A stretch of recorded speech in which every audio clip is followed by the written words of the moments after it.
So, let's dive into a powerful story, a parable really, that lays out two totally conflicting ways of seeing the world, our bodies, and, well, our purpose. It's a tale of two paths, one that leads away from the sun, and another that climbs right into it. Let's get started. Okay, so our story begins in the shadows with this group of people called the Backworldsmen. For them, you see, the sun isn't this source of life and energy, it's more like a distraction. They believe this physical world, the one we're in right now, is just some temporary, flawed reality, kind of like a waiting room before the real journey begins to their true home, a spiritual place they've never seen but are absolutely sure exists. All right, so what does it actually mean to see the world like this? Let's take a closer look at the philosophy of these weavers of ghosts. This pretty much lays out their entire deal. For the Backworldsmen, our world is a prison of clay. Life isn't some grand adventure, it's a valley of tears that you just have to get through. They're not looking for solid ground, they actually prefer the mist, the vague, the undefined, because deep down, they're just too tired for the effort that reality demands. And right here, the central conflict just snaps into focus. What the Backworldsmen call a prison of clay, the hero of our story, Zarathustra, calls solid ground. Their valley of tears is, for him, the heights you're meant to climb. The world they see as a veil hiding the real truth is, for him, the banquet of life itself. It's a complete 180-degree reversal of what it means to be alive. But where does this deep, profound despair even come from? Well, Zarathustra has a diagnosis. He argues their worldview isn't really a philosophy. It's a symptom of a much deeper sickness. And here it is. This is Zarathustra's crucial insight. Their rejection of the physical world isn't some lofty spiritual thing, it's physiological. It comes from exhaustion, from sickness, from a body that's just worn out. When the body despairs of itself, the mind invents a heaven where there's no gravity, no pain, no effort. Their God is literally nothing more than a fantasy born from their own fatigue. These other worlds they dream about? They're compared to soap bubbles. You know, they're beautiful and shimmering, but their beauty comes from the fact that they're hollow. They're fantasies created, as the parable puts it, by someone who's just too weak to play in the dirt, too weak to really engage with our messy, difficult, and ultimately real world. This totally reframes their motivation. They aren't these holy people who have transcended worldly things. Nope, they're just bitter guests at a huge feast.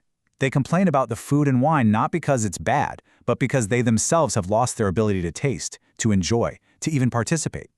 So in the end, their whole philosophy leads to this really tragic trade.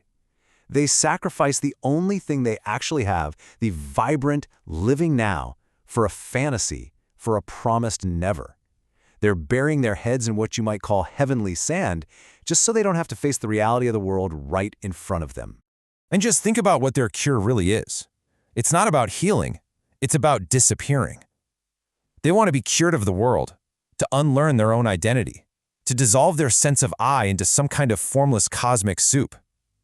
By trying to escape the burden of being a self, what they're really chasing is a form of self-destruction.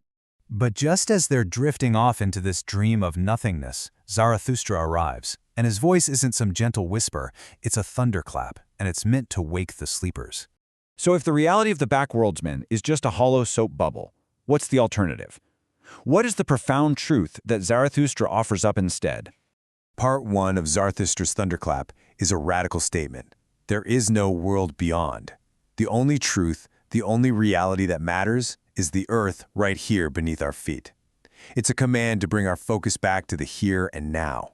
And the second part, it's just as powerful.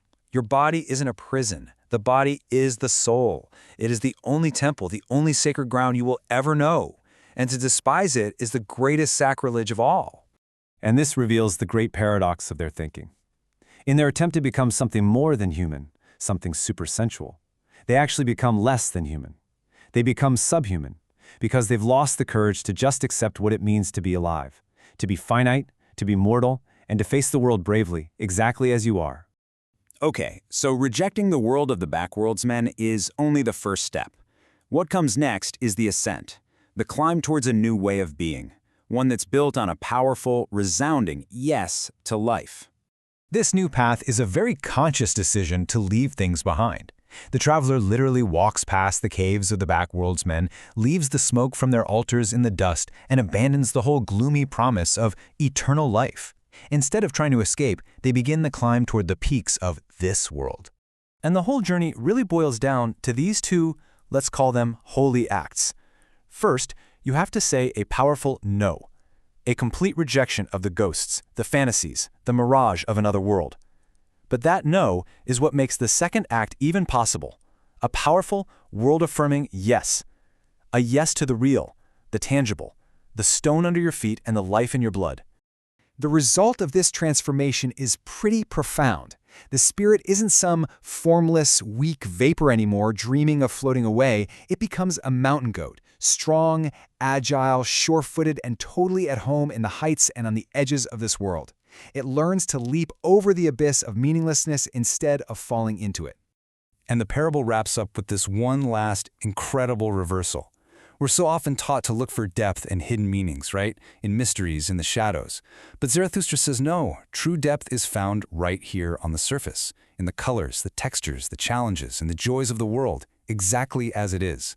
And so, the parable leaves us with a question. In a world that is full of digital distractions and endless promises of escape, our own modern backworlds, if you will, what's your solid ground? What is it that you will embrace with your own holy yes?